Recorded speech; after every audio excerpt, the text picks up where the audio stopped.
Hi. I feel like the high is very like, what's up, guys? What's up, guys? Yeah, I think like, Huh? what's up, guys? Yeah, you just had it a second ago. Yeah, when you say action, though, everything just goes out The the window. clap fucked everything up. Hey, welcome, guys. This is Behind the Boards podcast. My name is Andrew, And I'm George. and we are engineers here at Repercussion Studios in Philadelphia. We've got a lot of great feedback from our first podcast, and we just want to thank you guys for tuning in and watching, and just the comments and different contributions that you guys have been making. Really encourages us to continue doing this. So thank you for that.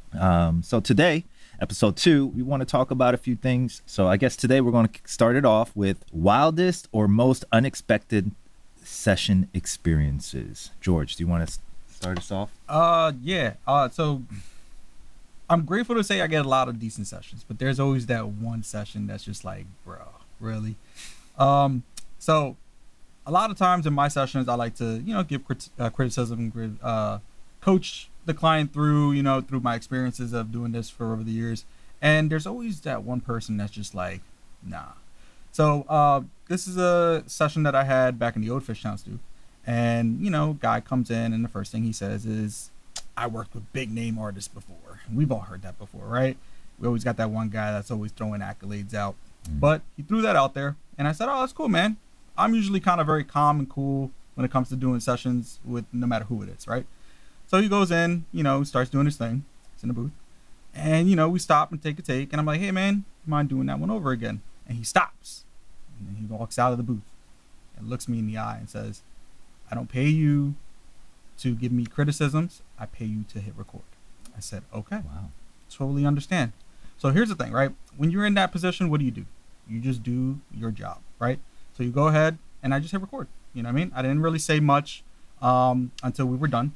And, in my head, I'm like, this is the first time I've ever had somebody that didn't want me to add to the session. And normally I'm that guy. I'm like, I want to really put my all into the session as much as I can. And the only option I had left was to kill the mix. That's literally it. So needless to say, when we got done the session, client goes, takes the mix home. Next morning, I get a text from him and he says, hey, I'm sorry if I came off aggressive, but that mix was crazy. And at that point, I won it. It was a win for me because I was able to turn that whole session around just because of what I was able to do for the client's mix. So in those situations, don't feel like you're going through, I guess don't get in your head. You know what I mean? At the end of the day, we are a service to the client. So if they are asking for us to just sit there and hit record, I'm going to sit there and hit record. Even though it's against my better nature of my sessions and whatnot. But yeah, just do your best. And if they like it, they'll come back. And he did. He wound up booking more sessions over the years. Actually, funny enough, he reached out to me about a month ago looking for sessions here at the new spot. So yeah, man, it was an interesting experience. But one of those moments where it's like I had to be calm, cool, collected during the session. And then I just did my thing and it just won the client over. So yeah, that was it for me. That was a weird one. Yeah, I mean, I think we all as engineers have that kind of a story where someone comes in with their ego and with their expectations about a session, and our job as engineers is sometimes to just roll with the punches, right? And just kind of give them what they want, right? Without sometimes they themselves knowing what they want, right? And I think that artists a lot of times put a lot of pressure on themselves to be successful, societal pressures and different things like that. And I think that when they come into the studio, they dump all that onto the engineer, onto producers, onto songwriters, or whoever else that is around them. I think it's kind of toxic, but it's the reality, right? It's the reality of, human nature. And, I think one of my craziest stories, nothing like that, but kind of on a different spectrum, is some of my favorite sessions that I've ever had, and are snow sessions.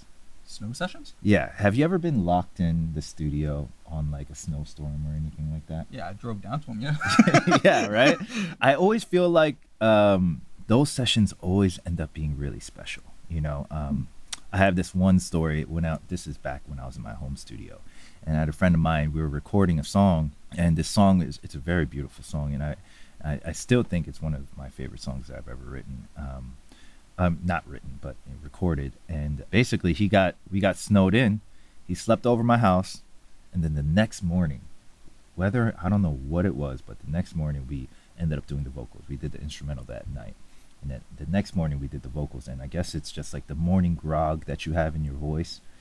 And his vocals performance just came out so good, so intimate, and so, great. I always feel like those sessions end up being special when like you're locked in because there's no other choice, right? And it's something special comes out of those sessions, and that's one of my favorite things that happens in the studio. When when you're snowed in. Shoot, I'm about to get me a snowed in session. Oh yeah. Now I had a couple of them, but I mean, it never was one of those things like, oh man, like this is great, because I'm just thinking about the drive home. Yeah. I was like, but this was my home studio, so you're right. My bed was right there, so. Oh. But yeah. Yeah, no, that's some crazy stuff. Let's see. Funniest client interaction. Did you have one of those? Funny client interactions. Oh man. All right, here's one. It's so funny he's already laughing. All right, so basically, I have this session with brand new clients, and I've never met them before. And this one kid comes in, and then the artist that he came with, another artist, not the artist that booked, but a friend of the artist that booked, and he was just like the third wheel, basically.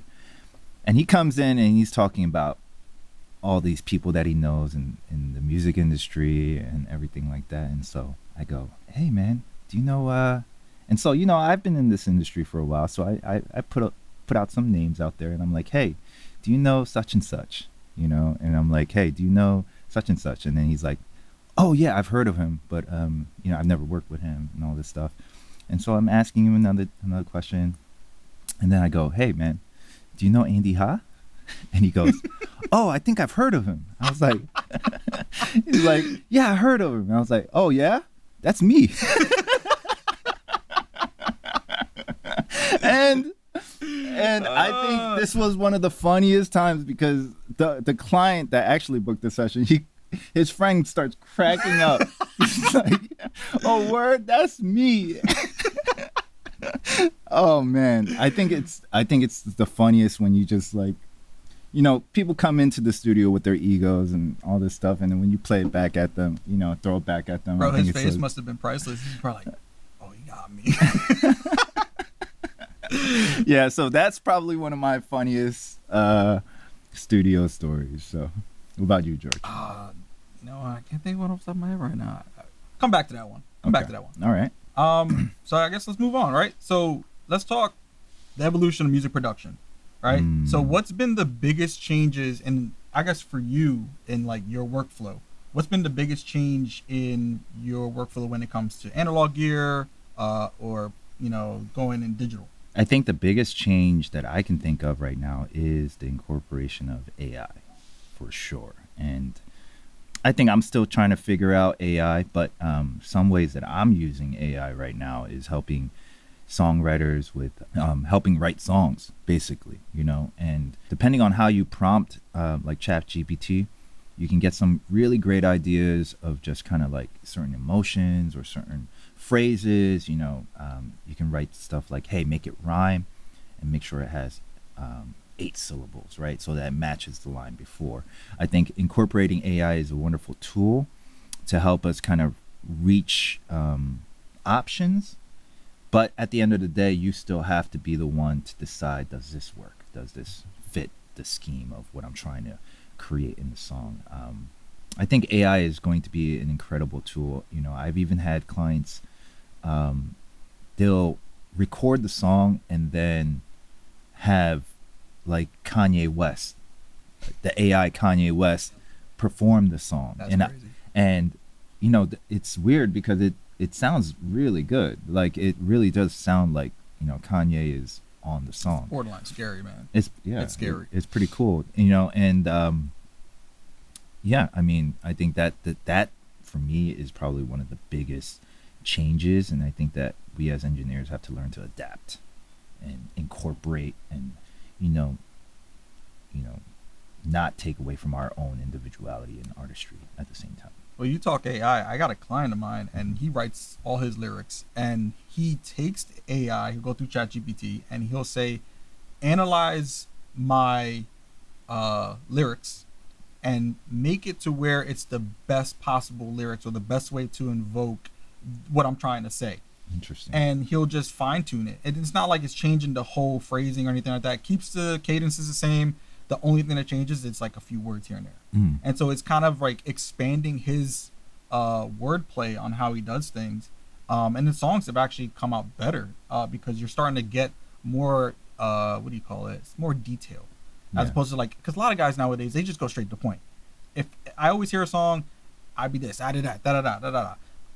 The whole thing for me is like it should be metaphors, right? And we all talk about Eminem being one of the greatest when it comes to metaphors. And then a lot of that is like newer guys. They kind of just lost that a little bit. So using ChatGPT to bring back metaphors and to really show the additional details and to paint the picture has been actually kind of cool. Mm. That was Yeah. interesting when you told me about that. I was like, oh, okay, right? Yeah, I didn't think of that. I would have never thought of that. But I'm also not an artist.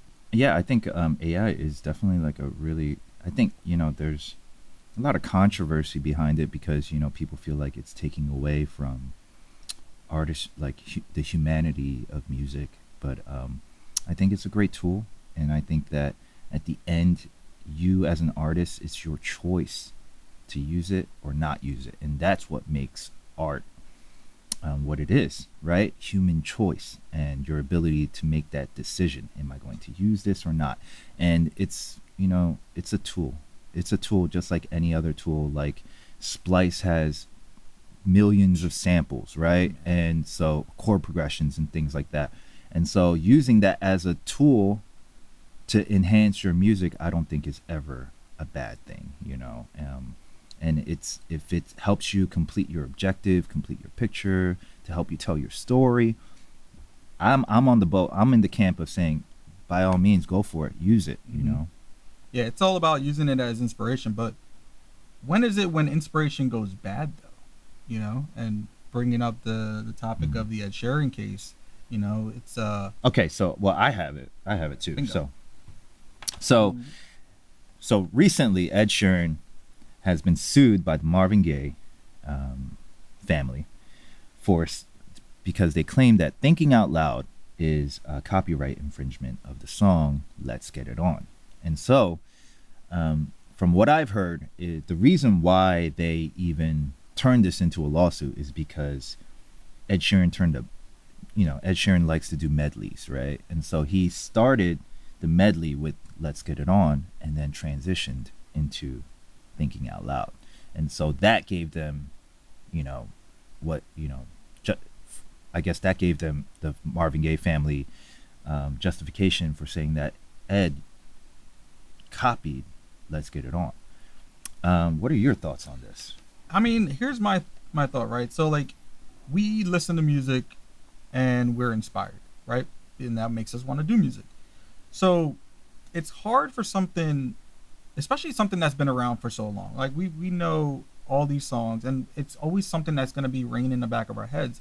But is melodies really somebody's melodies? Is what I'm getting at. Because if you really think about it, music's been around for thousands of years.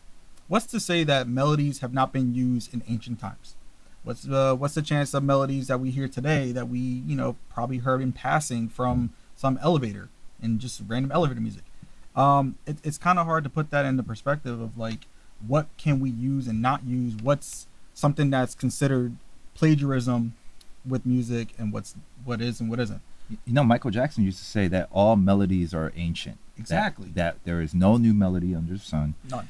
And that we are simply, simply draw from the cosmos, right? Exactly. That we draw inspiration from the cosmos and there's no new melody. And I agree with that, but what's the fine line of when you're copying someone versus when you're creating something original? Mm-hmm. And I think that, I think music changed, I think like 800 years ago to be what it is that we know today, right? Where it's, you know, you know, 12 notes, right?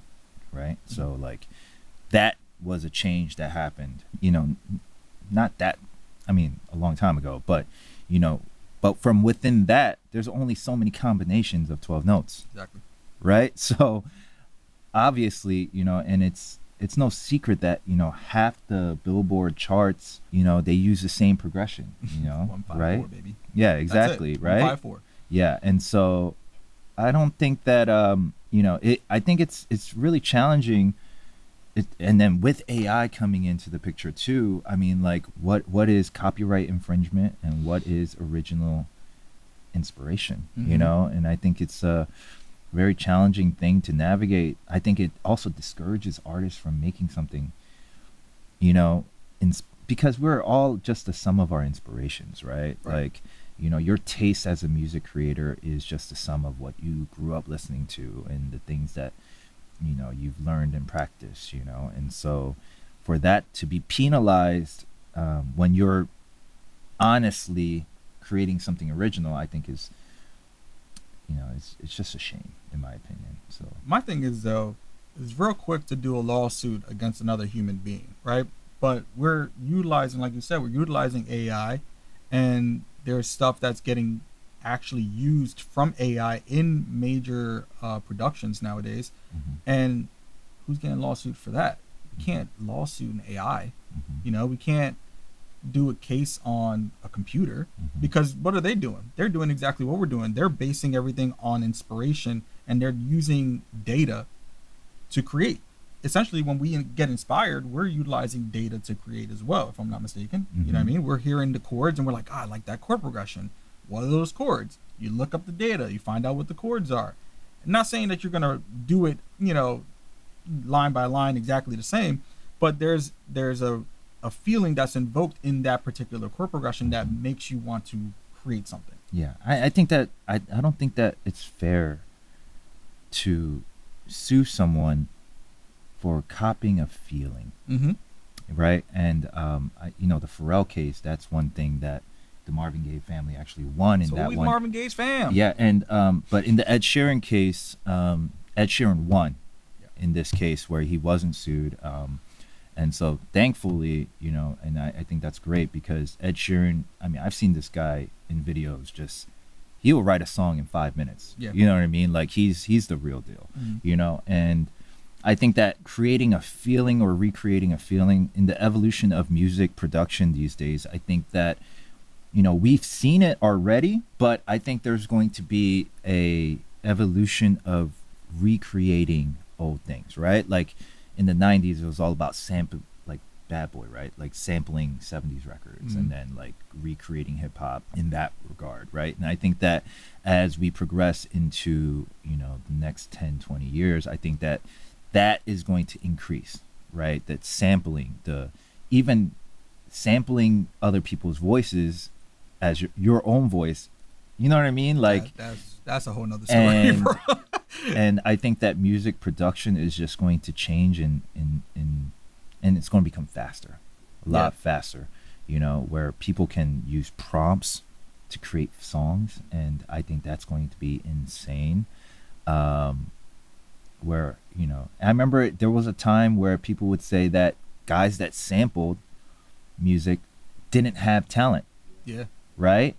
And that sampling music was talentless versus actually learning how to play the instrument. And I don't think that learning how to play the instrument and learning your instrument and things like that is ever going to really go away. But I do think that as time progresses, it's going to be less valued. And that AI and these new technologies are going to make it more accessible for people to recreate and produce new music that sounds incredible at just a click of a button or at the end of a prompt, you know. And so Mhm. wow, yeah, like you could there, everything, nothing's off limits now, you know. You could, yeah, It's one of those things. If you can think it, you can dream it. yeah. I stole that from a movie, guys. I'm sorry. No, but but that is the crux of music creation, right? Yeah. And I have an old friend of mine. He used to always say that music is the closest thing to magic, and his justification for saying that is that, you know, in an hour or 1 minute or 10 minutes or so, if you write a song, you've essentially created something from nothing, Yeah. right? And so, and I think that's the beauty of art, that we have the ability to create something from inspiration, right? And to penalize people for that, like Ed Sheeran, or people that have talent, in songwriting and things like that, I think that it's just backwards, Mm. right? And it's gatekeeping, really, at the end of the day, right? It's like, you know, like Marvin Gaye has probably inspired so many musicians and so many artists, And a lot of babies. and a lot of babies. Let's get it on. But yeah, Here we go anyway. again, Andy with the singing. But yeah, I mean, like, how can you penalize someone for being inspired by someone? And I think that is actually, like, that kind of ruins the Marvin Gaye legacy in a way, right? Like, how, like, yeah, yeah, none of Kanye's stuff would be what it is today without his, sampling, Yeah. and things like that, You'd lose the Jay Dillas of the world and the Kanyes of the world, because Yeah. that was a revolution in of itself. Yeah. And there's so much musicality to all that stuff too. It's not like they don't have, obviously if you're sampling someone's voice or someone's record, directly, obviously you got to pay something for, Mhm. for that. And but at the same time, there's original inspiration from previous inspiration, right? And I don't think that penalizing that, every time is really a good thing. So, My take on that, I see in the next few years the whole concept of melodies not being able to be copyrighted, because it'll be open domain. Because I think a couple years ago, or they tried to do that with drum samples, saying that, or drum patterns, sorry, and they said you can't copyright a rhythm, and that's why when people do drums, you don't have any copywriting over drum patterns. It's all for melodies. So I have a feeling that in the future we'll have that completely just washed away. It may just come down to lyrics, because that's something that I feel like it's from the artists themselves. And if you were just copywriting lyrics, it's just blatantly obvious.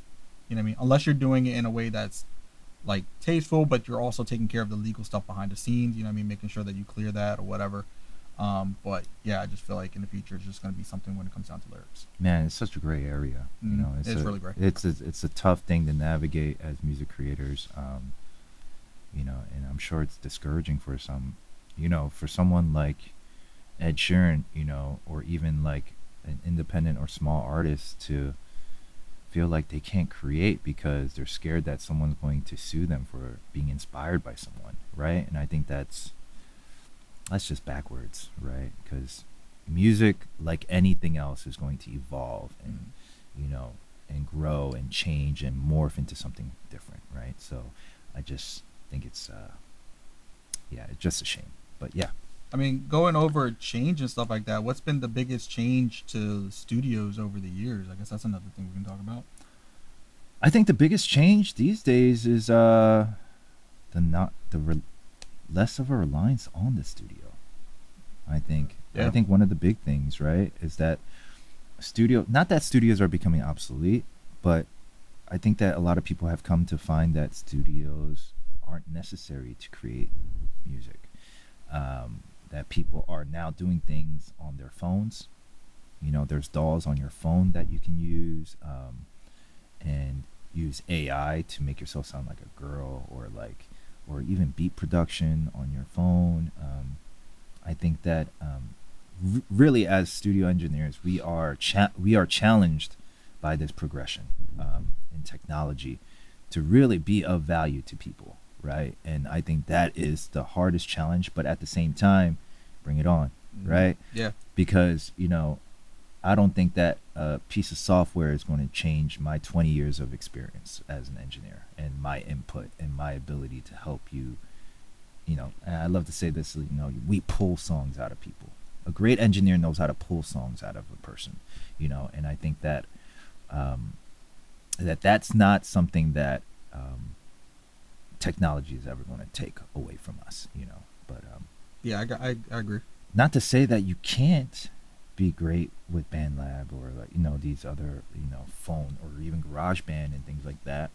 And you know, there's obviously proof of that these days that people are doing that. But I think that a great engineer is going to have you is going to make life easier for you, you know. And the thing is, like, everybody wants to be that guy that did everything by themselves and all this stuff, right? And have that. But I think that a lot of times that's more of an ego thing, to say that I did it on my own and all these things. But the thing is, if you want to be bigger than yourself, I think that it's important to learn how to find the right people to help you grow and help you. You know, like I love the saying that if you want to go fast, go alone. But if you want to go for long and go farther, find a team, right? And I think that, you know, with the right people around you, that your music career can be exponentially better or move exponentially further with the right people helping you. Because I mean, like, if Jason Joshua mixes your record, I mean, like, chances are that record's going to sound amazing. You know, you're not going to be able to recreate a Jason Joshua mix in 1-2 months of mixing in your phone. Like, it's just not feasible, not possible, you know. Tell some of these youngins. But yeah, what do you think are some of the big changes in studio setups over the years? No, it's definitely the fact that I can put a literal studio in my backpack. I can take a Mac Mini or a laptop and literally plug it up anywhere. The fact that I can have an entire console in my computer blows my mind. And the emulations have gotten so good over the years that, I mean, we can tell the difference, you know what I mean? Like, there's obviously some type of minor detail difference, but they've gotten to the point where it's almost barely noticeable. And to a non-trained ear person, it's not going to be any different, you know what I mean, for them. And it goes back to what we were talking about last time. It was like, you know, we mix and half the time the clients don't even know what's happening. You know what I mean? And I think it's just at this point where, like, the emulations are so good that it's like, I can't even tell what's happening sometimes. It's just really that good. And then just portability, just being able to take it wherever, at any time, any place, pull up a microphone. I mean, we've got pictures of artists recording in RVs. You know, I think there was a video of who was it, J. Cole. At one time, he was in his RV when he was on tour. Had a little studio set up, speakers, the whole nine. You got guys recording in hotel rooms. Pull up a microphone, small interface, laptop, call it a day. The great thing is that it is accessible at a moment's notice. So when inspiration sparks, jump on it and record it. But is there still a need for us? Sure. I think at the end of the day, it really comes down to it's the ears, not the gear, right? We've heard that a couple times. You know, it's the ears, not the gear. And the experience that we hold is vital to helping you and your goals become reality. So I think studios have not gone obsolete, but the fact that we're here to help you guys, like, bring your dreams to reality is what we're here for. We bring the best out of yourselves. You know what I mean? Yeah, and you know, I mean, I'm not gonna say this for every at-home producer or things like that, but like 9 out of 10 times, I feel like a majority of the time they're doing too much because they're trying to fix their room sound or they're trying to fix these different things. And when you have a well-treated space and when you have a well-treated, you know, room and you have good equipment, I mean, it just makes it easier to create at a higher caliber, higher quality, you know. And it's a shame because a lot of times these guys don't hear it because it's kind of like what do they call that, reference, you know, when you're like obsessed with the reference, right? Demoitis. Yeah, demoitis, right? It's like having demoitis, right? And I think that one of the things that people don't realize is how distorted some of their songs sound. And I think that how exhausting it is to a listener to hear your music again and again. Even though the music might sound good or be good, there are some harmonic things that sometimes, without the experience of a good engineer, it makes it hard for listeners to repeatedly listen to your music because it's so distorted, or there are just things about it that aren't easy on the ears, right? And so, but at the same time, that's for some people that's what they like, and it's funny because I grew up in a time also where, like, when we were young, I'm sure you can relate to this, but like I would play a CD and I would play that thing repeatedly, listen to it for hours, hours. I remember when Blueprint came out. I think it came out like, and I played that thing almost every day, nonstop, front to back. And these days, I feel like you can't really do that, and that, because of MP3 compression and things like that. I think that a lot of people have gotten used to lower fidelity music. And, I remember one of my clients saying, and he was a younger client, he was listening to the 444 album, and he was saying how, like, that album doesn't sound mixed. Doesn't sound like it was mixed. And I was like, how dare they? I was like, what? I was like, what?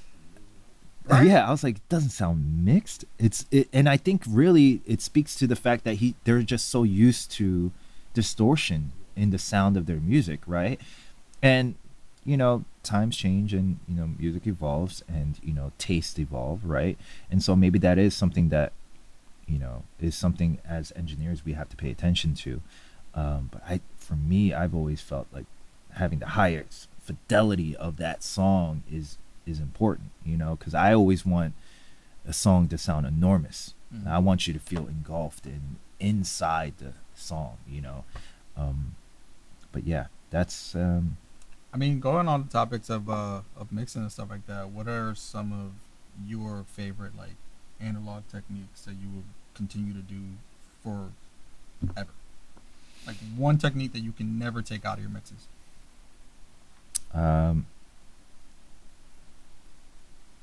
Setting levels right. Rule number one, guys, set your levels right. I mean, experience teaches you that, because the better you set your levels, the easier the mixing process is, right? And I think that in this digital age, with recall being so easy and undoing being so easy, people have such a hard time making a decision, right? And I think that is probably the biggest hindrance to an artist, is this indecisiveness, right? I know some engineers that feel like, they don't want to compress vocals because they don't want to lose that dynamic range. But, they end up putting it in the mix and they have 5 compressors on that vocal. Oh my God. Right? Bro. And so it's like, why not just save half that trouble and do it in the analog process, And it sounds better. And it sounds better. And also the artist gets to hear kind of more what it's going to sound like. They hear almost the finished product. You know what I mean? Yeah. Like, when you do analog gear and you're recording through a great preamp into a great compressor, you're like 75, 80, 90% there. Yeah. You know what I mean? It's so crazy to see, like, in either of our sessions, the amount of plugins that are there, because it's very little. Yeah. Because we have the capabilities to do it. Now, again, not everybody has that access, but if you have something like Console, you can literally go on through Console, put your plugins through there, and record it as you were running it through some type of gear. And UAD's been really good when it comes to emulations. Yeah. I think they probably are one of the best companies out there right now that take emulation very, very seriously. But yeah, run it through Console the same way we would do it. You have your preamp, whatever you want to go through, you have your compressor, and then run that into whatever DAW you're using.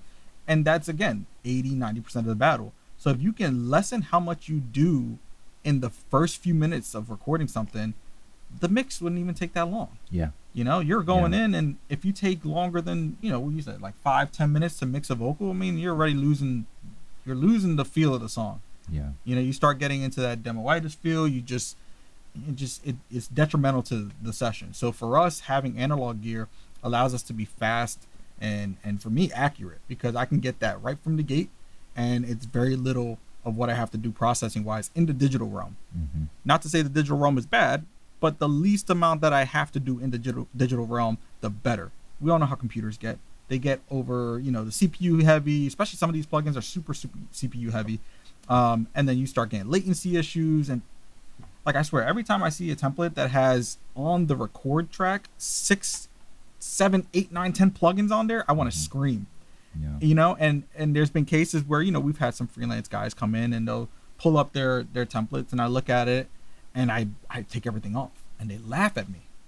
They're like, "What are you taking all my stuff off, bro? Like, I need that." And I'm like, "Oh, you know, bro, I got the same EQ, I got the same compressor in analog."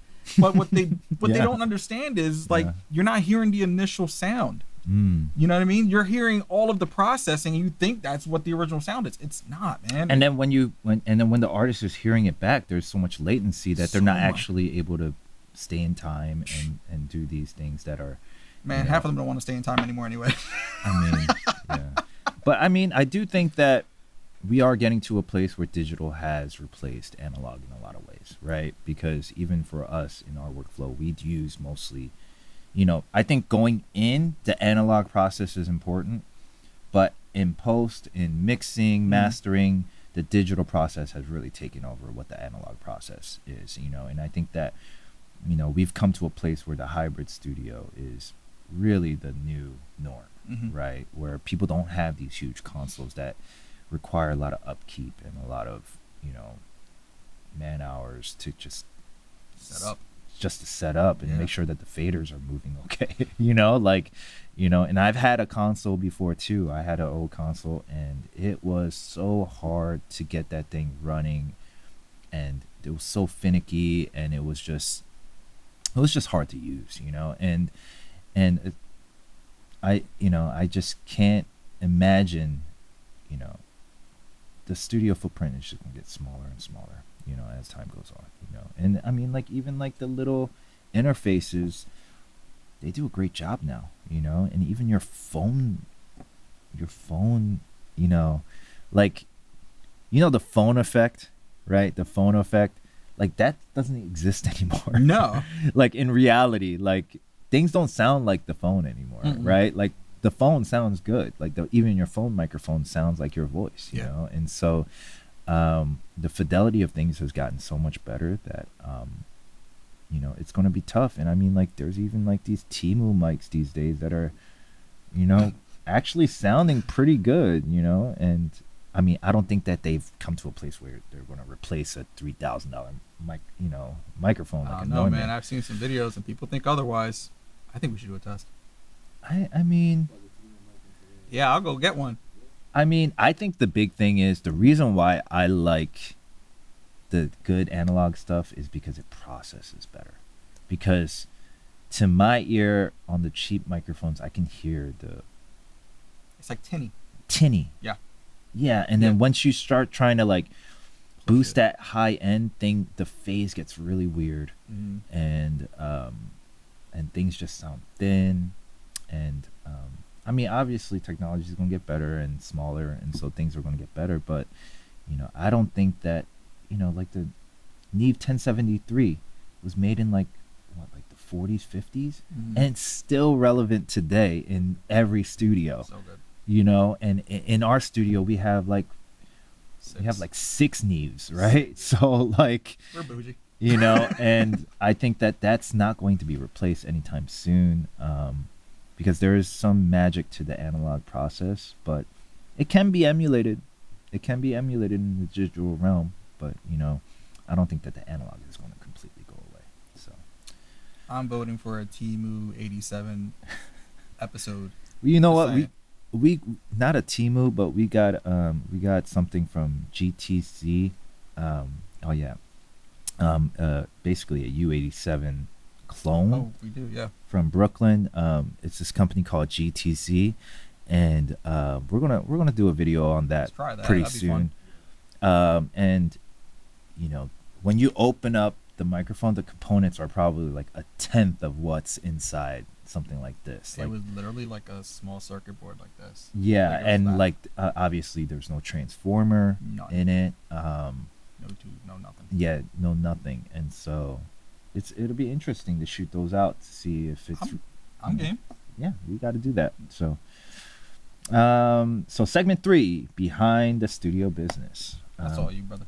Oh man, no, you too. I mean, you're part of this business as well. What are some things about running a studio that most people don't realize? I mean, I guess to think about it in as an aspect of an engineer, right? We go in seasons. There's a lot of ups, a lot of downs, and I think that just comes natural with being an entrepreneur, right? Is a lot of like those up and down moments. When the going's good, it's good. When the going's rough, it gets rough. Um, Yeah. and it's definitely one of those things like you gotta be strong willed, man. You gotta be strong willed to get through those storms because they're often, and the stronger you are, the more persistent you are, the more of a go getter you are. Chances are you'll make it through those moments, whether they be good, bad, or indifferent. But that's always been something for me.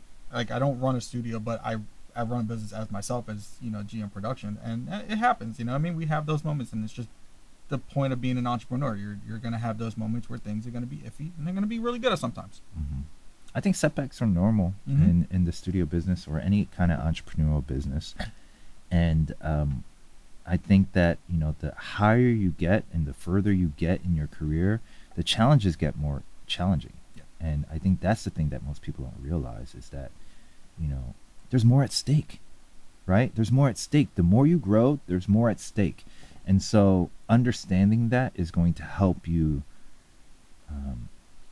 like I love the saying, like, things don't get easier, you get better, right? And I think that there are things that, I mean, this is a little weird, but a story that kind of illustrates that in my personal life is that, our studio is not too far from the Kensington section of Philadelphia, and the Kensington section is notorious for drugs and addiction and all that stuff and crime. And early on, when I was in the other Fishtown studio, my car got broken into, and they stole my work phone. Right, like I had another phone, a secondary phone, and they stole it. And they broke up one of the tiny little windows in my car, and then stole the phone. And I remember thinking at the time, and the next day I went to a car dealership, or a car repair shop, a window repair shop in the neighborhood. Cost me like $100 to fix the window, right? And I remember thinking at the time, and it happened pretty quickly, like they replaced it in like a few hours or whatever. And I remember thinking at the time, I was like, man, a few years ago, this would have ruined my whole month. This would have ruined my whole week, my whole day.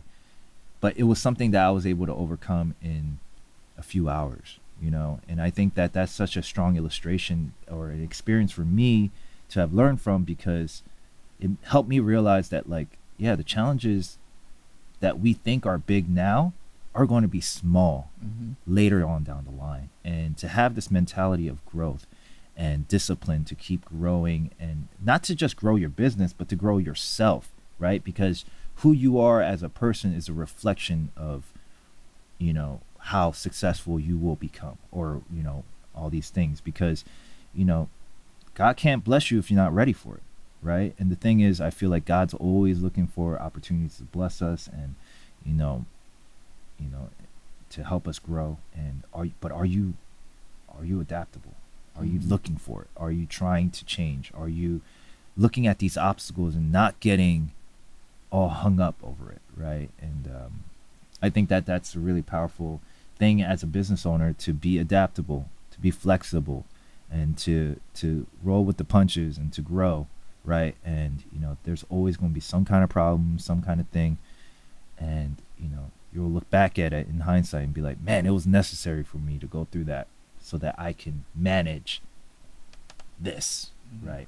So I mean, my favorite Batman line is, "I gotta do the nerd stuff." You know what I'm saying? You know what I'm saying? What did Bruce tell us? Yeah, tell me. It wasn't even Bruce, man. It was Two-Face, and he says, "The night is darkest just before the dawn."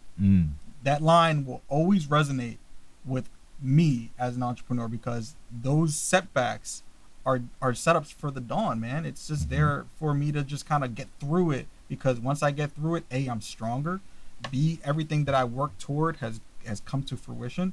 And it's one of those things that if I'm going through anything, I have to say that. I have to put that in the back of my mind, because things will get better. You know what I mean? You don't stay in the dark too long. Sun does come up.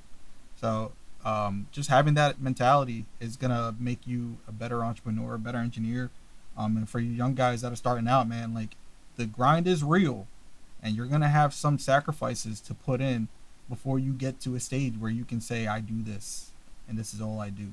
Hmm. So just continue to be hungry, continue to be steadfast, and just prepare yourself mentally, because a lot of the struggles as an entrepreneur is it's real, and Yeah. it's coming from not just us, but other people have been there, done that, and they all say the same thing. I mean, bet on yourself. Hmm. You know, at the end of the day, you have to bet on yourself. You have to bet on your talent and the thing that is in your heart that's just like really, but you can't be delusional. You can't be delusional and think that it's just going to be handed to you and that, people are just going to give you opportunities because you want it, right? You have to put the work in, and I love this Jalen Hurts quote, um, Saquon Barkley asked him, like, do you ever get scared? And he's like, of course I get scared, but, there's things you worry about. I don't get scared, or he said, I don't get scared, but of course there are things you worry about, but you can either pray or worry. And God knows I put the work in, right? And so it's important that you put in the work in and pray, right? Don't sit there and worry and pay for it twice, basically, right? Because, what your, this poker term that I love, being on tilt, right?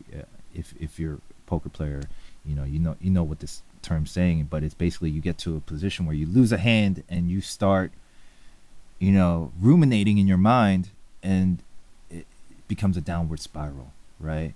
And I think that is one of the biggest challenges of these hardships as an entrepreneur, is that this rumination of hardships, right? And it keeps you from taking the next step or doing what's necessary. And then all of a sudden you're like, man, I got to do all this stuff, I got to do all these things, and you don't even know where to start, right? Because it feels so overwhelming, right? And so I think as an entrepreneur, you have to just constantly do a little every day, address these things every day, and to do it like work, because no one's holding you accountable. No. No one's holding you accountable as an engineer, Nobody's gonna hold your hand. and nobody cares if you make it or not, right? And so, well, I guess a piece of advice I'd have, have a day job until it works, right? And I think that's one of those things that like a lot of people neglect, because they think that they have to go 100% into something and not have a plan. Having a plan B is bad, right? But for me personally, I had a day job for 10 years as a social worker in Philadelphia, and working after my job till 12 1 in the morning every day, until I got to the place where my clients, the work from the studio was exceeding what I was making in my day job, and it took me 10 years to get to that point, because I literally quit on my 10th year anniversary, like actually to the day. I quit on my 10th year, and so to the day. And so, it's going to take that, because at the end of the day, if you're not responsible for yourself and you're not able to pay bills and you're not able to take care of yourself, you're not eating right, you're not exercising, you're letting all this other stuff just kind of like fall behind, you're going to not have the inspiration in the studio to do a good job. You're not going to have the energy to do it because you're so focused on everything else. It's hard to keep the main thing when you're hungry, when you're not sleeping right, when you're not, doing all these things, And so that's just, No, my 2 cents on that. no, I agree, man. And you too. You worked a full-time job for a very long time. Same thing, 10 years. I had just hit my 10-year mark in retail, and Wow. it was like a couple months later, and I was like, it's time. You know what I mean? Yeah. I think I was at a point where I felt comfortable, and I think I had to kind of like, I don't know, I had to kind of build myself up for that plunge, man, because it was almost, I was always stuck in this mentality, and I think it's just something that being around family is like, you got to get a job, you gotta do this, you gotta do that. But grateful for my family, because not once did they say being an engineer was never going to be a job that you can do. Where I know a lot of times, especially when it comes to like certain families and certain cultures. They're like, no, you can't do that. That's not gonna work for you. That's not gonna be something that you can live off of. And it's one of those things that I had to prove it to myself first, Yeah. and then prove it to the world that I was able to do it. And here I am today. I think next month will be my 4th year of just strictly studio work. So it's been a hard road. But I when it comes down to it, I feel like I become more creative being able to just do this full time. I think that was my biggest win for me. I feel like I'm always in that constant state of creativity and just wanting to do something creative. So I try to book as many sessions as I can. So, but yeah, it's been a fun ride, and I'm grateful to be here now, doing this pod with you guys, and doing sessions with you guys and creative camps and all that stuff, man. It's just been a good fun ride. Yeah, it's amazing. And another thing I think people don't talk about enough is you got to do more. Yeah, you got to do more. You got to do more than what you're paid for, because like it doesn't work if you're just doing the bare minimum as an entrepreneur. It is not going to work for you. No. This is not going to work for you if you're not working hard. And every engineer that is worth their weight in gold has stories of countless hours of sleepless nights mixing something, remixing something, and the client not even responding in a lot of times, or and having these trash mixes, failing again and again, to the point where they get to be good, where they start having success, and so I think it's important to keep your head down, keep working, and make these things happen for yourself, Yeah. So I think we got a lot into that, man. I think it was Yeah. a really good episode, man. So Yeah. if you guys like what you see, hear, all that good stuff, be sure to reach out to us, like, follow, subscribe. We are having our first episode drop on YouTube, right? Yeah. And then you guys, comment on our reels, man. Let us know what you guys want to see, hear, talk about. If you guys got ideas and all that stuff, let us know. Yeah. We're open. Yeah, we'd love to hear what you guys want us to talk about, and we would love to just interact with you guys as well. And so my name is Andrew, Jorge. and thanks for tuning in. We'll check you guys out next time. Bye.